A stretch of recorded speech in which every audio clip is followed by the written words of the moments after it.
Des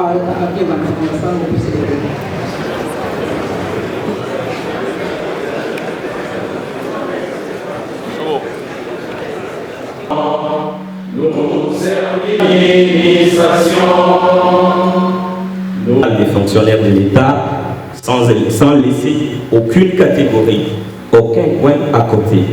Excellence, lorsque vous m'avez reçu le 23 septembre dernier dans votre cabinet de travail pour me communiquer quelques instructions en rapport avec l'organisation de la tenue de cette rencontre, j'avais tenu à vous exprimer la satisfaction de toute la communauté des énarques ici présente au regard de vos initiatives et actions à la tête de notre ministère, tout en vous promettant notre soutien unanime et indéfectible et notre total engagement à vous accompagner. Et faisant suite, et profitant de cette belle occasion, j'estime de ma part que pour bien vous accompagner, nous devons préalablement, tous ensemble ici, poser un diagnostic franc, sincère et objectif, tel que cela s'impose dans toute démarche scientifique et technique qui vise une amélioration. Ceci va nous permettre à coûter des milliers de dollars d'investissement à l'État congolais, en plus du fait que le travail qu'il fait. Dans le cadre des échanges de face à face que j'ai initié depuis ma prise de fonction à la tête de la vice-primature du ministère de la fonction publique, dans le but précis de matérialiser la vision du chef de l'État, à savoir réduire l'écart du fossé créé entre les décideurs et les administrés. Par ailleurs, il s'agit d'un exercice qui me permet chaque mercredi d'aller régulièrement à la rencontre de tous les fonctionnaires, sans aucune distinction de titre ni des rangs, de satisfaire à des principes démocratiques et républicains auxquels je suis foncièrement attaché, à savoir la redevabilité, les dialogues et l'écoute du citoyen pour comprendre ses problèmes et être ainsi en mesure d'y réserver des solutions thérapeutiques idoines.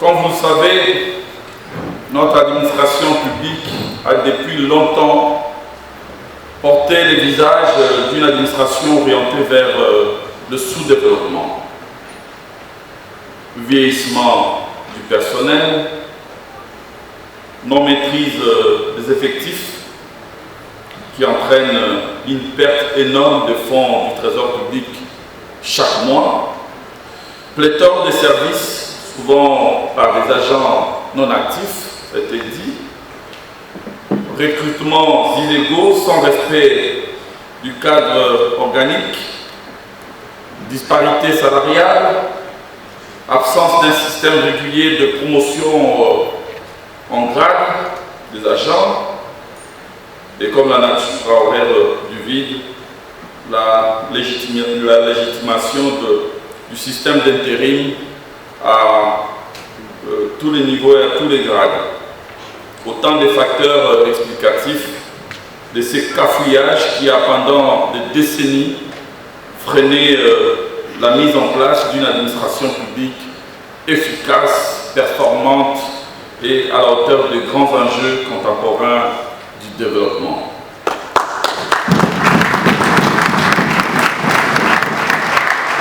Le remède à cette situation devait envisager, entre autres, la création d'un corps d'élite à travers le recrutement des meilleurs jeunes universitaires. Chers énarques et administrateurs civils de la RDC, j'ai reçu la lettre de votre coordination qui m'a annoncé la triste nouvelle celle du décès à fleur d'âge de votre collègue de la 4e promotion, Eli Kabwe Mwanakason, mort survenu à l'aube du lundi 10 octobre 2022. Une disparition qui vient tragiquement s'ajouter à celle de Benjamin Onyumbe de la 1re promotion qui nous quittait le 24 août 2019, il y a de cela 3 ans. Ainsi, je voudrais avant tout, comme l'exige la coutume dans pareilles circonstances, vous présenter à vous et à l'administration de l'Assemblée nationale, au nom de son Excellence Monsieur le Président de la République, chef de l'État, de son Excellence Monsieur le Premier ministre, chef du gouvernement, et en mon nom propre, mes condoléances les plus émues. Et pour sa mémoire, je nous demande de nous lever pour observer Une carrière ici à la décentralisation. Alors, c'est ça. Oui, parlez-nous d'abord de l'ENA. L'ENA, c'est quoi? L'ENA, c'est une école de formation des hauts cadres qui forme les hauts fonctionnaires de l'administration publique. Elle a pour mission de former, comme je viens de le dire, les hauts fonctionnaires pour la réforme de l'administration au niveau national, mais aussi au niveau régional, pour tous les pays de l'Afrique centrale. Elle a cette vocation-là. Et aujourd'hui, l'ENA a déjà formé cette promotion avec